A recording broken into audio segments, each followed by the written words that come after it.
Right now, while you're watching this, your body is either working with you or against you, and most people have no idea which one it is until it's too late. Here's a question. When was the last time you woke up without an alarm, felt fully rested, and didn't reach for your phone or a cup of coffee just to function?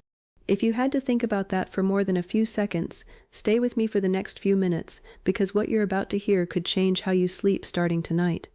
We live in a culture that treats sleep like a luxury, something you sacrifice for work, for scrolling, for one more episode. But here's what almost nobody tells you. Sleep isn't downtime. It's not your body doing nothing.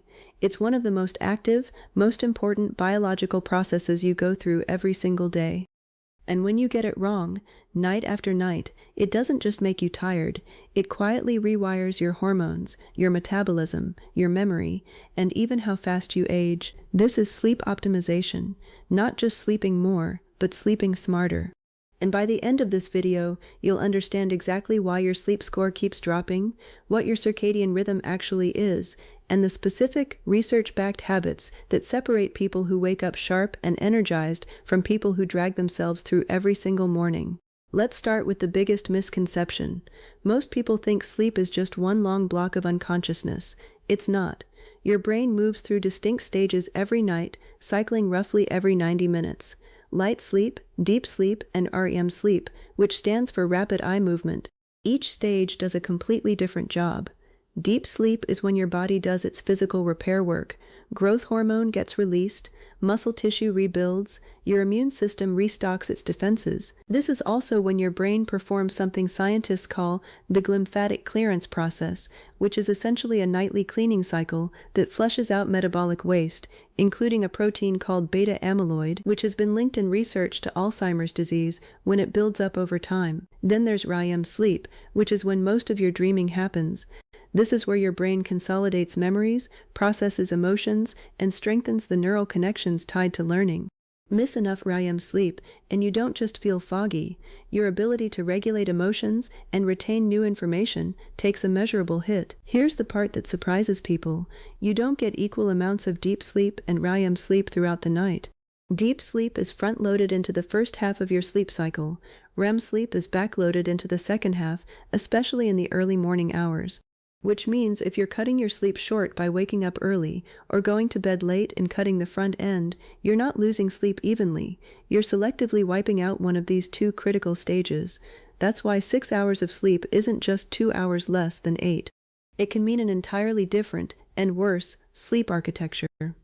Now let's talk about the system running underneath all of this, your circadian rhythm.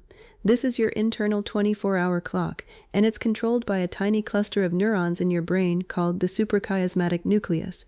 This clock doesn't just control when you feel sleepy, it regulates your body temperature, your hormone release, your digestion, and even how your cells repair themselves. The single biggest input that sets this clock is light, specifically sunlight hitting your eyes in the morning. When natural light enters your eyes early in the day, it tells your brain to suppress melatonin, your sleep hormone, and start a countdown timer. Roughly 14 to 16 hours later, that same internal clock triggers melatonin release again, making you feel sleepy at a predictable, consistent time. Here's where modern life sabotages this system almost perfectly. Most people wake up, immediately look at a phone screen indoors, skip real sunlight exposure, spend the day under artificial lighting, and then expose themselves to bright screens late into the night. That combination confuses your circadian clock. Your brain doesn't get a strong enough morning light signal to properly set the timer, and then it gets hit with blue heavy light at night, right when it should be ramping up melatonin. The result? Delayed sleep onset, lighter and more fragmented sleep, and that groggy, foggy feeling in the morning that so many people now consider normal. It isn't normal. It's a circadian rhythm that's out of sync. This is also why so many people have started tracking something called sleep debt. Sleep debt is the cumulative gap between how much sleep your body actually needs and how much it's getting. And here's the uncomfortable truth backed by sleep researchers. You cannot fully repay sleep debt with one long weekend sleep-in. Your body doesn't work like a bank account you can top up in one deposit. Chronic sleep restriction, even something as small as losing 60 to 90 minutes a night, builds up measurable cognitive and metabolic impairment over time, and that impairment doesn't fully reset with a single good night. This matters because sleep isn't just about feeling tired. It's directly tied to your metabolism. Studies on sleep restriction have consistently shown that even a few nights of shortened sleep can reduce insulin sensitivity, meaning your body becomes less efficient at processing blood sugar.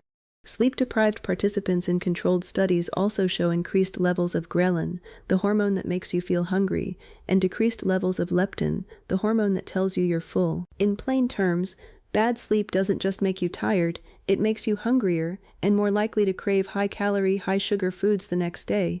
This is one of the most consistent, well-documented findings in sleep science, and it's a major reason poor sleep is linked to higher rates of weight gain over time. There's also the cortisol connection. Cortisol is your primary stress hormone, and it naturally follows its own daily rhythm, peaking shortly after you wake up to help you feel alert and gradually declining throughout the day so your body can wind down for sleep. Chronic poor sleep disrupts this pattern. Cortisol can stay elevated later into the evening, which makes it harder to fall asleep, which then further disrupts your sleep quality the following night. It becomes a loop that reinforces itself, and this is part of why people who say they're wired but tired at night are describing something biologically real, not just a feeling. So now that you understand what's actually happening inside your body, let's get into what the research says genuinely helps. Not gimmicks, not fads, the habits that consistently show up across sleep studies and are used by sleep specialists. The first and most powerful lever is light exposure timing. Getting outside within the first 30 to 60 minutes of waking up, even on a cloudy day, and getting at least 5 to 10 minutes of natural light exposure, helps anchor your circadian rhythm far more strongly than indoor lighting ever can. Outdoor light, even on an overcast morning, is dramatically brighter than typical indoor lighting, often by a factor of 10 or more. This single habit is one of the most consistently recommended interventions by sleep researchers because it directly targets the mechanism that regulates your entire sleep-wake cycle. The second lever is consistency. Going to bed and waking up at roughly the same time every day, including weekends, keeps your circadian rhythm stable. Constantly shifting your sleep schedule, staying up late on weekends and then trying to catch up, creates something researchers sometimes call social jet lag, where your body is essentially experiencing a mini time zone shift every single week. This inconsistency is one of the most underrated disruptors of sleep quality because people often focus only on total hours slept and completely ignore timing consistency. The third lever is temperature. Your core body temperature needs to drop by roughly 1 to 2 degrees to initiate and maintain sleep. This is why a cool bedroom, generally recommended in the range of 60 to 67 degrees Fahrenheit or around 18 to 19 degrees Celsius, tends to produce better sleep quality than a warm room. A warm shower or bath an hour or two before bed can actually help with this too. It sounds counterintuitive, but the warm water causes blood vessels near your skin to dilate, and as you cool down afterward, your core temperature drops faster, which can help you fall asleep more quickly. The fourth lever is caffeine timing, and this is one people consistently underestimate. Caffeine has a half-life of roughly 5 to 6 hours in the average adult, which means if you drink a cup of coffee at 2 in the afternoon, by 8 that night, roughly half of that caffeine is still active in your system. For some people, depending on genetics, that number can be even longer. Many sleep researchers now recommend cutting off caffeine intake by early afternoon, and the effect is often invisible to the person experiencing it. People frequently report they fall asleep fine after afternoon coffee, without realizing that caffeine is fragmenting their deep sleep stages, even if it's not preventing sleep onset. The fifth lever is alcohol, and this one surprises a lot of people. Alcohol is often thought of as something that helps you sleep because it makes you drowsy, but research on sleep architecture tells a very different story. Alcohol suppresses REM sleep, particularly in the first half of the night, and as it's metabolized over a few hours, it can cause fragmented, lighter sleep in the second half, along with more frequent awakenings.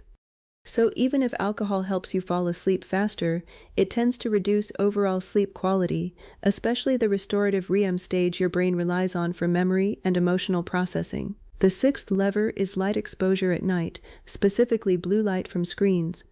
Research on this is more nuanced than headlines often suggest. The effect isn't as catastrophic as some claims make it sound, but there is legitimate evidence that bright light exposure in the few hours before bed can suppress melatonin release and delay sleep onset. Dimming your lights in the evening and reducing bright overhead lighting a couple of hours before bed gives your circadian system a clearer signal that night is approaching. The seventh lever, and one that's often overlooked, is movement. Regular physical activity, particularly earlier in the day, has been shown in multiple studies to improve both sleep quality and the amount of time spent in deep sleep. You don't need extreme workouts. Even consistent moderate activity, like a daily walk, shows measurable benefits for sleep quality over time. The timing matters somewhat too. Vigorous exercise very close to bedtime can raise your core temperature and heart rate in a way that temporarily works against your body's one-down process for some people. Now let's talk about something that's become massively popular over the last few years: sleep tracking wearables like the Oura Ring and WHOOP. These devices estimate your sleep stages using heart rate variability, and movement data, and they generate a nightly sleep score. Here's an important, honest point about these devices. They're useful for spotting patterns and trends over time, seeing how your sleep responds to alcohol, exercise, or stress, for example. But they are estimates, not medical-grade sleep studies. The gold standard for measuring actual sleep stages is called polysomnography, done in a lab, and consumer wearables can meaningfully differ from that gold standard, particularly in distinguishing between light sleep and deep sleep. So use these tools for trend spotting, not for obsessing over a single night's exact number. Which brings up something sleep specialists are increasingly talking about, a phenomenon sometimes called orthosomnia, which is a kind of anxiety about sleep that develops specifically because of tracking devices. People become so focused on hitting a perfect sleep score that the anxiety itself starts interfering with their ability to fall asleep. If you use a tracker, the goal should be gentle awareness, not nightly pressure. Let's talk about napping for a second, because this is another area where people get conflicting advice. A short nap, generally somewhere in the 10 to 20 minute range, taken in the early afternoon, can genuinely improve alertness and mood without interfering with nighttime sleep for most people. The problem starts when naps get longer, especially past 30 minutes, because that's often enough time to drop into deep sleep. Waking up out of deep sleep is what causes that groggy, disoriented feeling researchers call sleep inertia, and it can take 20 to 30 minutes to fully shake off. Long naps late in the afternoon can also eat into your overall sleep pressure, the natural buildup of sleepiness throughout the day, driven by a chemical called adenosine, which makes it harder to fall asleep at your normal bedtime that night. So the rule of thumb sleep researchers generally point to is keep naps short and keep them earlier in the day rather than late afternoon or evening. Let's also talk about darkness, because light doesn't just matter in the morning, it matters at night too, in the other direction. Even small amounts of light in your bedroom while you sleep, a street light through a thin curtain, a standby light on electronics, a phone screen lighting up with a notification, can measurably reduce melatonin levels and disrupt sleep continuity. Some research has even linked sleeping in a lit environment to worse metabolic markers over time. A dark room, using blackout curtains or an eye mask if needed, is a simple, low-cost lever that a lot of people overlook entirely because they've simply never slept in a truly dark room and don't realize what they're missing. Noise matters too, though this one is more individual. Sudden, unpredictable noises tend to be more disruptive to sleep than constant, steady background noise, which is part of why white noise machines or fans have become popular. They don't eliminate sound, they mask sudden changes in sound, which can reduce the number of times you're jolted into lighter sleep stages without you consciously remembering it in the morning. On the supplement side, since this comes up constantly, it's worth being straightforward. Magnesium, particularly forms like magnesium glycinate, has some supporting evidence for improving sleep quality, especially in people who are deficient, though the research base is smaller and less definitive than people online often suggest. The same goes for things like L-theanine or glycine. Early research is promising for some people, but it's not a guaranteed fix, and none of these substitute for actually addressing light exposure, timing, and consistency. If you're going to try a supplement, think of it as a small potential assist sitting on top of good sleep habits, not a replacement for them, and as always, if you're on other medications or have underlying health conditions, it's worth checking with a doctor before adding anything new. Let's also address a few common myths, because there's a lot of misinformation floating around sleep content online. Myth 1. You can train your body to function well on 5 hours of sleep. Research on this is fairly clear. True short sleepers, people who are genuinely fine on 5 to 6 hours long term, appear to be genetically rare, likely less than 1 to 3% of the population, tied to specific gene variants. For the vast majority of people, chronic short sleep leads to measurable cognitive impairment, even when the person subjectively feels adapted to it. Studies have shown that people chronically restricted to 6 hours of sleep a night perform as poorly on cognitive tests as people who've been awake for 24 hours straight, and yet they often rate their own alertness as relatively normal. That gap between how impaired you actually are and how impaired you feel is one of the most important and underappreciated findings in sleep science. Myth 2. Melatonin supplements are a strong sleep aid for everyone. Melatonin is a hormone, not a sedative. Its primary role is signaling timing to your circadian clock, not knocking you out. For people with a genuinely misaligned circadian rhythm, like shift workers or people dealing with jet lag, small doses can help shift the clock. But for general insomnia in people with a normal circadian rhythm, research on melatonin's effectiveness is much more modest than its popularity would suggest, and high doses don't necessarily work better. They can actually cause grogginess the next day or disrupt the body's natural production over time. Myth 3. Older adults naturally need less sleep. This is a common misconception. What actually happens with age is that sleep tends to become lighter and more fragmented, with less deep sleep, not that the underlying need for sleep decreases. Many older adults are still walking around with real sleep debt. It's just less obvious because broken, lighter sleep can feel different from a total lack of sleep hours. So let's bring this together into something practical, a realistic nightly and morning approach based on everything we just covered. In the morning, get outside for natural light within the first hour of waking, even briefly. Keep your wake-up time consistent, including on weekends, within roughly an hour of variance if possible. If you drink coffee, try to have your last cup no later than early afternoon. During the day, get some form of movement in, ideally earlier rather than late at night. Try to get natural light exposure periodically throughout the day as well, not just in the morning, since consistent daytime light exposure also helps reinforce circadian signaling. In the evening, start dimming bright lights a couple of hours before bed. If you drink alcohol, be aware it's working against your deep and REM sleep even if it feels relaxing in the moment. Keep your bedroom cool, in that roughly 60 to 67 degree range if possible. A warm shower an hour or so before bed can help your body along with its natural temperature drop, and overall, prioritize consistency over perfection. A slightly imperfect but consistent sleep schedule will outperform an inconsistent schedule where you're technically getting more total hours but at wildly different times. One more thing worth mentioning honestly, because a lot of health content skips this part. If you consistently struggle to fall asleep, stay asleep, or wake up feeling exhausted despite following good sleep habits, that's worth bringing to a doctor. Conditions like sleep apnea, restless leg syndrome, and chronic insomnia are legitimate medical issues that lifestyle tweaks alone often can't fully resolve, and they're far more common than most people realize. Loud snoring combined with daytime exhaustion, for example, is one of the classic signs worth getting checked out, because sleep apnea in particular has real, well-documented links to cardiovascular strain over time. Here's the bigger picture. Sleep isn't a passive afterthought in your health. It's arguably one of the single biggest levers you have, sitting right alongside diet and exercise, and in some ways influencing both of those, because poor sleep makes it harder to eat well and harder to have the energy to move.